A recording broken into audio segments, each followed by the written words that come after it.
Hey everyone, Mr. Paku Paku back with something on my mind. Huh, who would have known? Well, a few weeks ago I've posted this question on Facebook.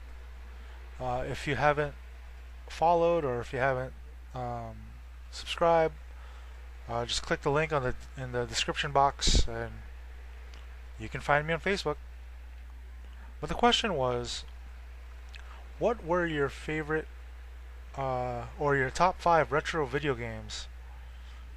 And I got about 2 responses. Not what I was hoping for, but I mean, don't worry, I'm not mad that not a lot of people saw it. Not a lot of people go to my Facebook page to see survey questions. A lot of them usually look through my photos and pictures that I post, funny pictures and whatnot. But anyway, so I listed my top 5 retro video games. To me, they're like my favorite. And it goes like this, in no particular order. Marvel vs. Capcom 2, Tetris, obviously Pac-Man, the Resident Evil series, and Super Mario Brothers 1, 2, 3, and World. Now, the reason why I said when the 2 people responded to that question, when I say it's not what I expected, I was expecting more people to post, but also post games that aren't usually on a list.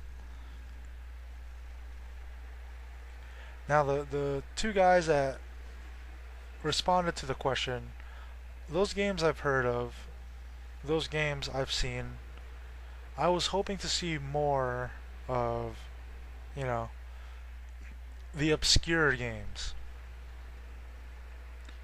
Like games that wouldn't show up on, IGN's top 10 or other popular YouTubers' top 10 videos.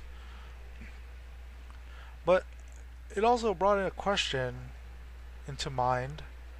Why?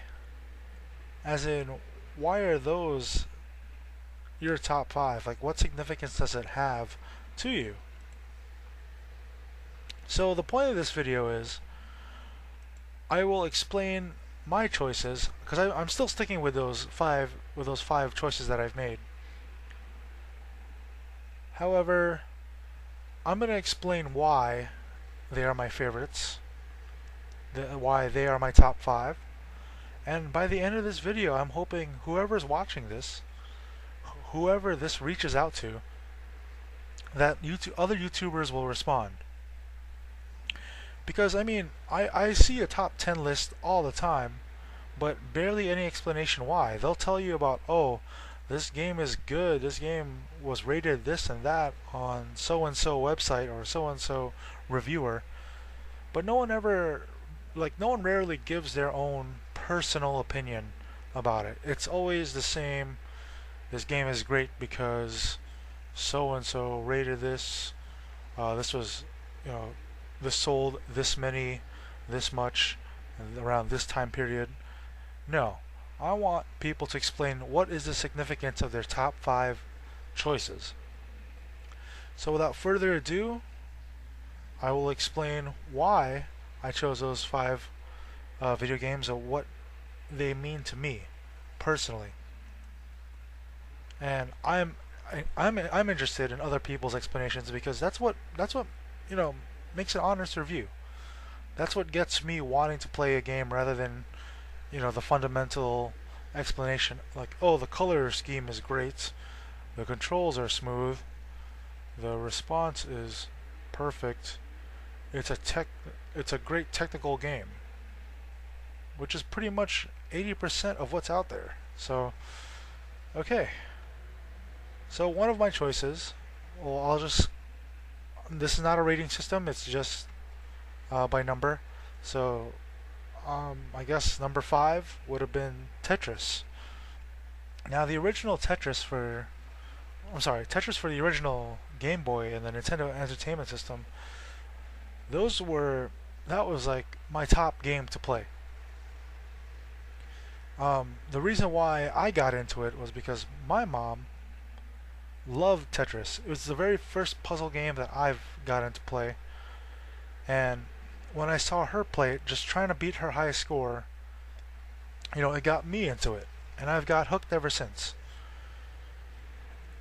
I do love puzzle games. Bust a Move, Puzzle Fighter, those games are great. But nothing stuck to me like Tetris. And even when the other titles came out, like Tetris Attack, which added a 2-player versus mode, and Tetris Plus, which just got insane. Even the next Tetris on the future systems like PlayStation and N64, I just had tons of fun. And I'm not sure why it relates to me, but for some reason, I just love playing that game. Like if I start it up, I'm not gonna put it down for a while. And part of it could just be watching my mom being addicted to that game, and I shared that same fun that she has with it. I mean, to this day, it's one of her favorite games as well. If her eyesight was better, she could actually play it on the original Game Boy. Unfortunately, eyes are starting to wear out a little bit, so she'll have to play it as an emulator on the computer, probably the Nintendo version. But yeah, I can remember even up to the PlayStation days where that was the one game that she'll play. I mean, she's not a gamer, don't get me wrong, but Tetris was one of those games where I can relate to with my mom, and that's why it's one of my favorites. And if I was stuck on a deserted island with a Game Boy or a DS, I would not mind having Tetris in my library. That's for sure. And next, I guess number 4 would be, I shouldn't say Marvel vs. Capcom 2, even though that's my favorite of the series. I should say all Capcom fighters that is Street Fighter related. Street Fighter 2 was my first competitive game that I've gotten into. That was the first game where I actually jammed quarters in, not trying to beat the game, but trying to beat the people playing the game. I can beat the game countless times. I actually did it with 1 quarter when I was 11. I could do it. I could still do it, but as an 11-year-old, that is a accomplishment. I just remember going to a pizza shop in New York City, and that game and something else. I think it was Primal Rage at the time. Those were the only 2 games there, and Street Fighter, man, just trying to master. I mean, just think about this. This is about 20 years ago. If it weren't for the Super Nintendo manual, I would not know how to do Hadouken, because there was nowhere you can go online, or there was a strategy guide for this that will give you a set move list. It wasn't until the port came out for Super Nintendo and I got to read the instruction manual. Okay, a half circle and punch. There was a fireball for Ryu and Ken. I would have not known that. I would have just kept jumping in the air, kicking, punching, doing random things as my opponents would just throw fireballs and sonic booms all day long. So that was the first game that got me into competitive gaming. Even all the way up to Marvel vs. Capcom 2. Not so much Marvel vs. Capcom 3 or Street Fighter 4. Those games I think are awesome. I have a lot of fun with that, but I'm not as serious when it comes to that. Like, if I lose, it's no big deal. Back in X-Men vs. Street Fighter or Marvel vs. Street Fighter days, it would be a big deal if I lost. I'm no pro, but I would like to be competitive. I like to give people their money's worth.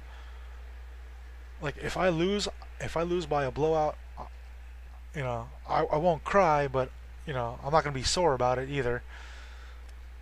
So that's and that's still to this day I'm competitive when it comes to those games. You put me on a Street Fighter 4 on Xbox 360, I'm just gonna play for fun. You bust out a joystick, you bust out arcade machine of Street Fighter 2 Turbo. Oh, it's on. I'm gonna give it my shot. I'm gonna give it my all. I'm gonna do my best trying to beat you. All right, so next game on the list, I guess number three. Obviously Pac-Man. Now that game, I just fell in love with as soon as I played it. There's no story really to it. There's no goal. I guess your only goal is to beat your high score. And I just love experimenting with the original Pac-Man games, Pac-Man and Miss Pac-Man. I just love experimenting the different ways to collect all the pellets. Obviously, there is a program, or the ghosts are programmed to do something. I'm not exactly sure of the order. One of them is supposed to follow you. One of them is supposed to always stay to your right or something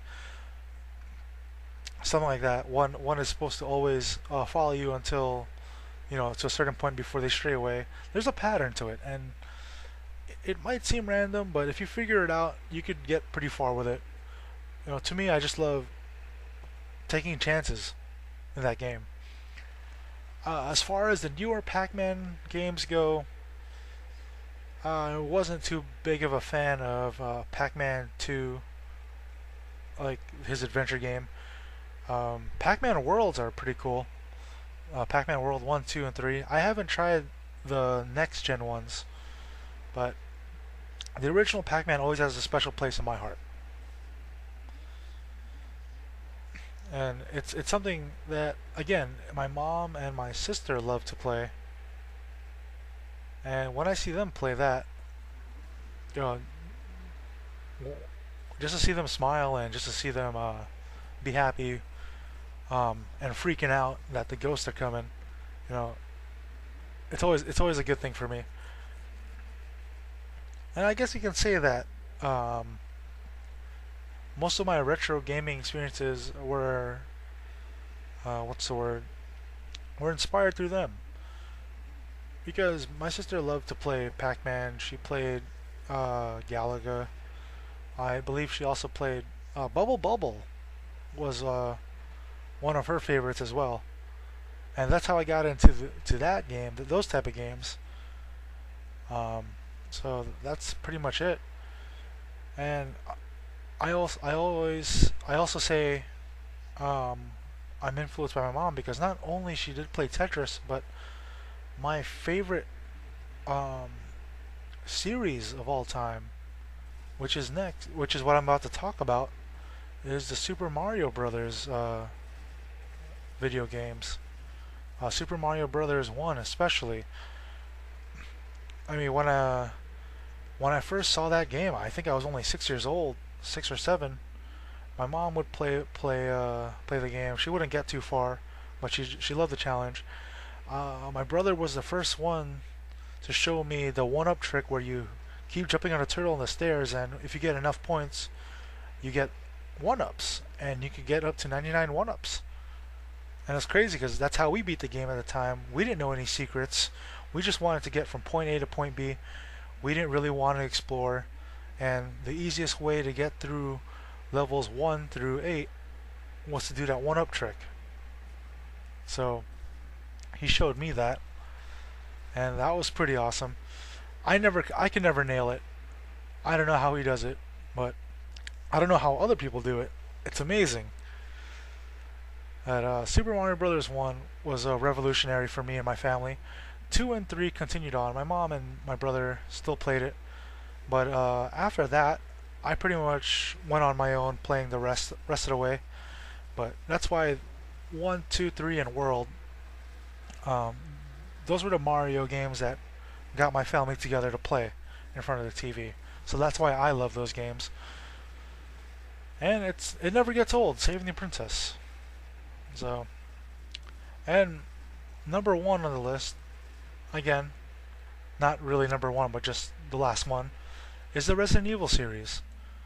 Now that game, especially part one, scared the crap out of me, and that was the first game ever that got my heart racing. And graphics suck, you know, polygons running around. Who cares? You know, the eeriness of that game. It's the very first I've ever experienced. I've played Alone in the Dark. I've played Clock Tower. You know, it's eerie as well, but nothing got my heart racing from entering a room with uncertainty. Because in Clock Tower or uh, Silent Hill, even, you enter a room, you know what to expect.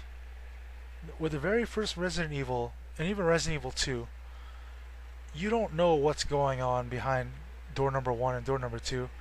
You don't know what's up ahead, and all you have is a few bullets. That's the scary part. That's what also gets you.